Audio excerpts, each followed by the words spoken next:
Pemirsa, sejumlah pemimpin di pemerintahan Iran hadir di tengah keramaian jutaan orang dalam peringatan 47 tahun Revolusi Islam Iran. Peringatan hari bersejarah itu mengukuhkan persatuan rakyat Iran di tengah ancaman Zionis Israel dan Amerika Serikat. Tumpukan peti mati yang berisikan sejumlah petinggi militer penjahat perang Amerika Serikat dan NATO terlihat. Di antaranya adalah perwira tinggi Angkatan Laut Amerika Serikat Brad Cooper hingga Kepala Staf Randy George. Ini adalah simbol yang dihadirkan dalam peringatan Revolusi Islam Iran bahwa rakyat Iran tidak akan pernah tunduk dan takut pada ancaman militer Amerika Serikat yang sesumbar akan menyerang Iran. Kepala Staf Angkatan Bersenjata Iran Mayor Jenderal Abdul Rahim Musafi hadir langsung dalam pawai peringatan Revolusi Islam Iran di Tehran pada hari Rabu. Tidak hanya rakyat, tapi para pemimpin ikut hadir untuk menunjukkan persatuan bangsa Iran. Sejumlah figur penting lain juga hadir untuk menegaskan kembali komitmen negara terhadap warisan revolusionernya, seperti jubir Lembaga Peradilan Iran Ali Asghar Jahangir, Kepala Kepolisian Iran Brigjen Ahmad Reza Radan, dan Wakil Kepala Staf Angkatan Bersenjata Iran Mohammad Reza Garay. Alhamdulillah امسال 22 بهمن یه تفاوت خاصی داره. ایران نشون داده که در طول 47 سال گذشته در مقابل همه توطئه‌ها ایستاده. مطمئناً اگر دشمن خطای محاسباتی کنه درس تاریخی و بزرگی از ملت ایران خواهد گرفت. خیریه کشور که در جمع ما حضور دارند و همکارانشون و همراهانشون. خب بریم اتاق فرمان. ما میخوایم بریم سراغ مسابقه. یه شوری بده عزیزم ببینم. دستا بیاد بالا. حالا میبینید دیگه. میخوایم با هم دیگه سر بریم نجف برگردیم. موافقی؟ دستا بالا. بله الحمدلله امسال 22 بهمن یه تفاوت خاصی داره و اونم اینه که ما در امسال 2 بار کوزه استکبار رو به زمین زدیم. 22 بهمن امسال خیلی میچسبه بهم. پیامتون برای دشمنان سردار. ببیننده یاد بگیرن. Menteri Luar Negeri Iran Abbas Araghchi juga ikut berpawai dan menyatakan bahwa kehadiran rakyat adalah hal terpenting untuk mendukung dan memperkuat arena diplomasi Iran. Araghchi masih memperjuangkan upaya diplomasi secara tidak langsung dengan Amerika Serikat. Negosiasi itu diganggu oleh Zionis Israel yang terus mendesak Trump untuk menghancurkan program rudal dan nuklir Iran. مهمترین چیزی هست که پشت میز مذاکره ما رو حمایت میکنه، تقویت میکنه. ما دلگرم به این مردم در صحنه‌های دیپلماسی حاضر میشیم. یه خبر خوش به مردم نمیدین دکتر؟ خبر خوش همین تظاهرات امروز هست و حضور گسترده مردم در صحنه که رمز اقتدار و صلابت جمهوری اسلامی. Di tengah proses negosiasi tidak langsung antara Iran dan Amerika Serikat, Perdana Menteri Zionis Israel Netanyahu menemui Presiden Trump ke Washington dan melakukan pertemuan tertutup. Apakah pertemuan itu akan berpengaruh terhadap jalannya negosiasi nuklir? Kita akan membahasnya bersama analis hubungan internasional Tengku Reza Shah dan kontributor Metro TV di Iran Ismail Amin. Selamat malam Pak Reza, Mas Ismail. Selamat malam, salam Indonesia. Selamat sore Mas Iqbal. Baik, terima kasih sudah bergabung dengan Prime Time News. Mas Ismail, jadi peringatan 47 tahun Revolusi Islam Iran ini berlangsung di tengah ancaman Zionis Israel dan Amerika Serikat. Apa pesan utama yang ingin ditunjukkan oleh rakyat maupun pemimpin Iran dalam peringatan kali ini? Karena kita lihat mereka semua turun ke jalan, Mas Ismail. Ya Mas Iqbal, pesan utamanya adalah keteguhan dan kontinuitas. Rakyat dan pemimpin Iran ini ingin menunjukkan bahwa tekanan eksternal, baik ancaman militer, sanksi ekonomi maupun perang, baik itu perang psikologis maupun perang narasi, itu tidak mampu mematahkan fondasi sistem yang sudah berjalan hampir 5 dekade. Kehadiran jutaan orang yang melakukan pawai kemarin, pawai akbar di jalan-jalan, memperingati kemenangan Revolusi Islam Iran yang ke-47, ini bukan sekedar seremoni tahunan, tetapi simbol bahwa legitimasi internal tetap terjaga. Dengan adanya narasi Iran terisolasi, Iran diambang keruntuhan, pesan yang ingin ditegaskan adalah sistem Republik Islam Iran ini masih berdiri, masih didukung basis sosialnya, dan tidak akan menyerah pada tekanan. Mereka juga menegaskan bahwa persatuan nasional masih kuat, dan narasi Barat yang menyebutkan terjadi konflik internal dan hilangnya kepercayaan rakyat pada pemerintah dan sistem itu tidak sepenuhnya benar. Oke, Mas Ismail, saya ingin mengkonfirmasi satu hal karena tadi ada seorang protesters ya, seorang demonstran yang menyatakan bahwa kalau ada yang bilang yang ikut demonstrasi ini adalah orang-orang tua itu salah karena kami generasi muda juga ikut turun ke jalan. Apakah itu benar, Mas Ismail?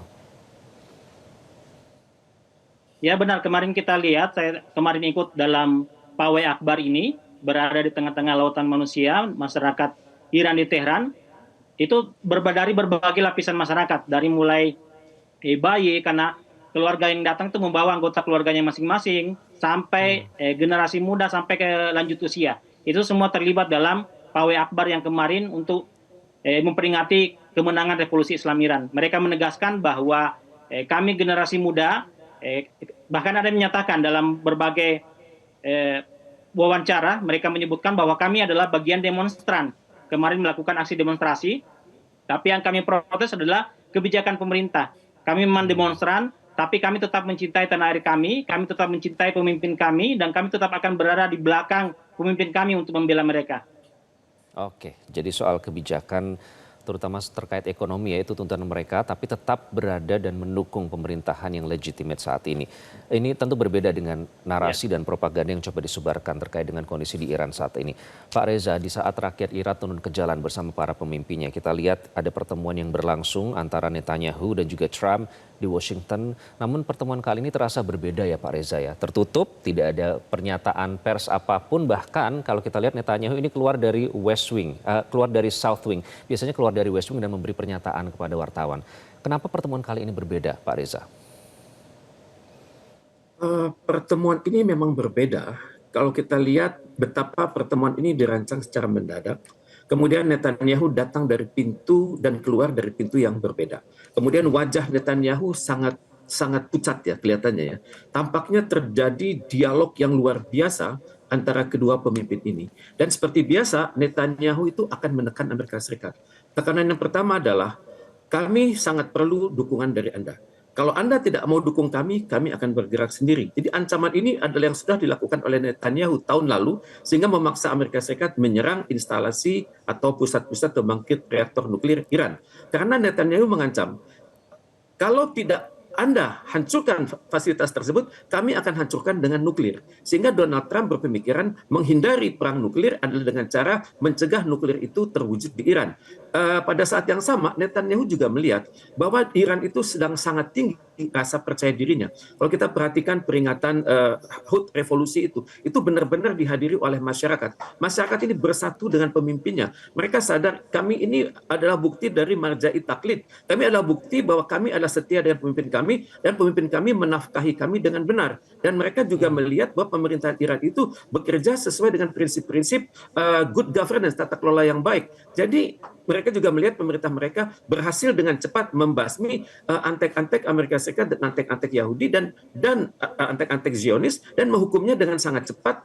Sekitar 600 orang berhasil dihukum, dan ini sangat membangkitkan rasa percaya diri masyarakat Iran. Dan untuk itu kita juga harus perhatikan bahwa serangan itu bisa saja muncul mendadak dari Amerika Serikat. Karena saya perhatikan, walaupun dukungan dari sekutu sedang minim, misalnya tidak ada dukungan dari negara-negara Teluk, juga tidak ada dukungan dari negara-negara NATO, tapi kita melihat Donald Trump selalu berpikiran MAGA, Make America Great Again. Jadi untuk itu saya patut menduga bahwa serangan itu bisa saja dimunculkan secara mendadak oleh Amerika Serikat. Tapi juga Amerika Serikat dan Israel itu sadar bahwa Iran ini sudah memiliki kesiapan mental untuk mengulangi kembali prestasi yang telah mereka buat selama 12 hari perang tersebut. Saya perhatikan dari berbagai sumber, maka peluru kendali Shahab 1 yang berjarak 300 km itu sudah fokus. Juga peluru kendali Qiyam yang dengan berjarak 800 km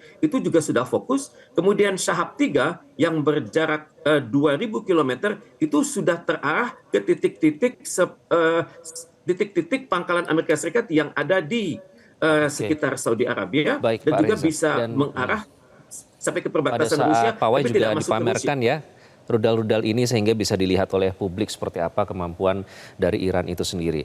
Nah, Mas Ismail, jadi bagaimana pemimpin Iran menanggapi pertemuan antara Netanyahu dan juga Trump ini? Karena di serangan terakhir Amerika Serikat jelas membackingi Israel saat itu. Bagaimana reaksi pemimpin Iran? Ya Mas Iqbal, secara konsisten para pemimpin Iran itu menyatakan bahwa program rudal balistik adalah bagian dari doktrin pertahanan nasional dan tidak bisa dinegosiasikan. Itu juga dinyatakan oleh Presiden Pezeshkian pada orasi kemarin dalam pertemuan akbar dengan rakyat Iran dalam memperingati hari kemenangan mereka. Nah, kemampuan pertahanan militer itu menurut pemimpin Iran adalah garis merah yang tidak bisa diganggu-gugat. Iran berargumen bahwa mereka tidak memiliki payung militer seperti NATO dan tidak mendapat jaminan keamanan dari kekuatan besar. Sehingga kemampuan pertahanan mandiri itu menjadi kebutuhan strategis. Untuk isu nuklir, posisi resmi Iran selama ini selalu mengatakan bahwa programnya itu bersifat damai untuk kepentingan sipil dan berada dalam kerangka hukum internasional. Sembari menegaskan bahwa tekanan dan ancaman justru akan memperkuat tekad mereka untuk tidak tunduk. Intinya Iran menegaskan kedaulatan dan menolak intervensi dalam kebijakan pertahanan. Terlebih lagi, tidak ada jaminan sepenuhnya bahwa jika Iran menghentikan program nuklir maupun program rudal balistiknya yang diminta oleh rezim Zionis, Israel tidak akan mengusik keamanan dan kedaulatan Iran. Libya menjadi contoh ketika Libya menghentikan program nuklirnya, Libya malah diserang oleh NATO dengan menggunakan isu lain. Oke, padahal selama ini juga Iran selalu terbuka terhadap inspektor dari IAEA ya, lembaga internasional untuk menginspeksi program nuklir dari negara-negara anggota.